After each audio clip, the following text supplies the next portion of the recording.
I'm Garrett McMillan, 2022 PGA of Saskatchewan Teacher of the Year. Let's simplify your golf game.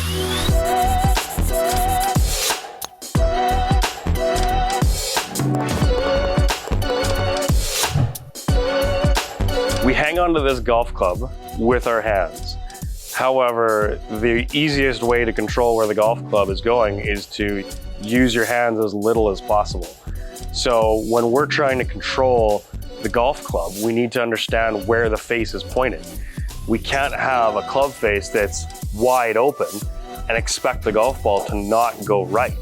The only fix from there is to compensate, either throwing your hands at the golf ball to try and time it, or leave the club face wide open, swing it as far as we can to the left, and hit the huge slice that goes nowhere. So instead of trying to fix it with our hands and throwing the club head, why don't we just fix where the club face is pointed?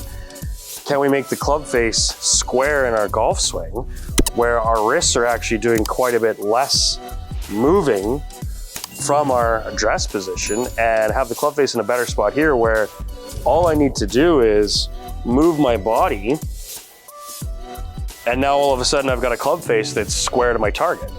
The first thing most golfers do, because of path of least resistance in our body, is we roll the club face open. Then we get to the top because we're told that we have to get to parallel, and our wrists are cupped and the club face is wide open.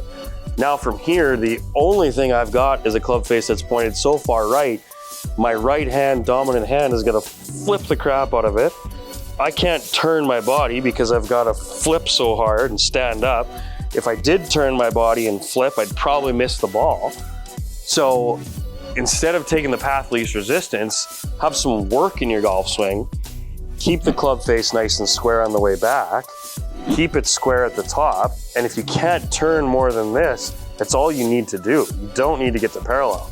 Once you're here, the club face is still square, so all we need to do is rotate our body, and we've got a square club face that chances are is gonna give the golf ball a chance to go towards your target, as opposed to timing it and flipping the crap out of our hands, hoping that the golf ball goes to where we want. Hit and hope is not a good plan.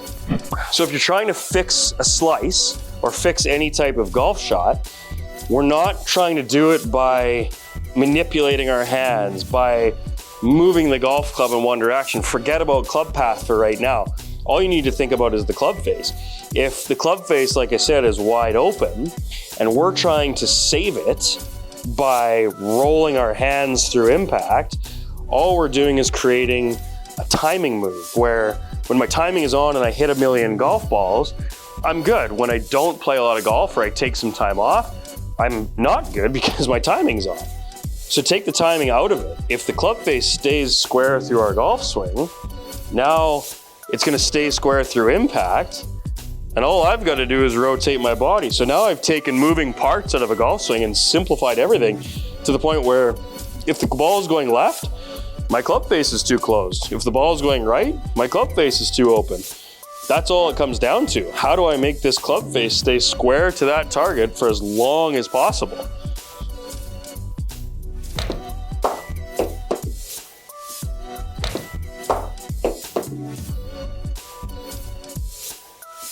My favorite drill for myself in my own golf game is simply taking small golf swings and feeling like my body does the majority of the work. I take the golf club back to about my waist and check, where's that club face pointed? Did I roll my wrists and is the toe up in the air, or worse, is it wide open from here? Or is it at that kind of 45-degree angle for some? You know, is it totally flat down towards the ground? You want to fix your slice, get that club face pointed down. Where's that club face pointed here? Give yourself that checkpoint, and then from there, just feel like the hips and the body turn everything through the golf shot. So this is the drill that I do all the time to work on my own ball striking, to work on my own game, is try and feel like I hit golf shots where I try to manipulate the golf club as little as possible and I turn as much as possible with this.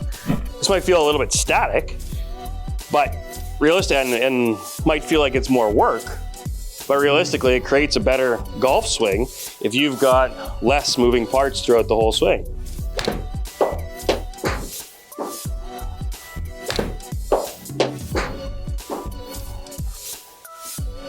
The concept remains the same with driver and club face.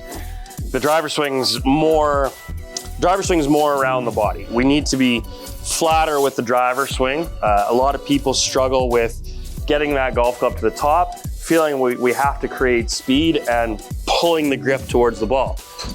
If you looked at this position and thought, how does this club actually get to that golf ball in an athletic motion?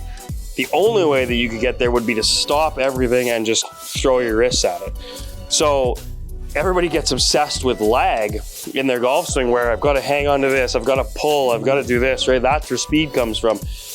Great, absolutely it does to some extent, but if I've got the golf club way out here because I've got lag, because I've pulled the grip to the ball, I'm toast from here. I'm either gonna miss the golf ball by turning, or I'm gonna flip my hands, stand up, so now I've lost every ounce of energy possible just to try and save the club face because I've pulled towards the golf ball. If we thought less about hitting the golf ball and more about getting this golf club behind us and getting the golf ball in the way of the golf ball, if we put the club behind us and thought about the golf ball getting in the way of the golf club, now we're delivering speed. I maintain this wrist angle that we're all obsessed with, and now I maintain that angle through the shot, so now I've got infinitely more speed. So most golfers who think they need more club head speed because they don't hit the ball very far, in reality, you've got a club face and a delivery issue.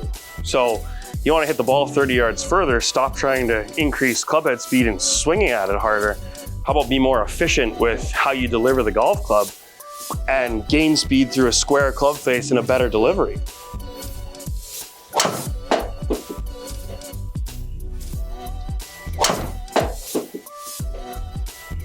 And every once in a while, you hit one good and it goes straight. It's incredible.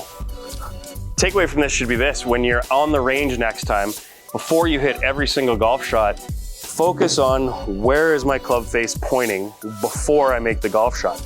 Am I rolling my hands so that it's open? When I get to the top, is my wrist cupped? Again, the club face is wide open. Or am I creating work in my golf swing where my lead wrist stays a little bit flatter, the club face stays a little bit more closed, and from there, your golf swing will change on its own. If you feel like you're steep and pulling down at the ball with a shut face, you're gonna hit it left. That's fine. Hit it left all day long. If your miss is right, that's great. The compensation from then is you're gonna change your athletic movement. So now the path that you've been focused on for so long changes automatically because you've changed the club face. Wait, so we changed the club face, but the path changes? So the club face is king when it comes to any golf chain. You want to stop the ball from going right? Close the club face, make it point left, then change your golf swing from there. I hope this simplifies your golf game. I'm Garrett McMillan. Let's keep it simple.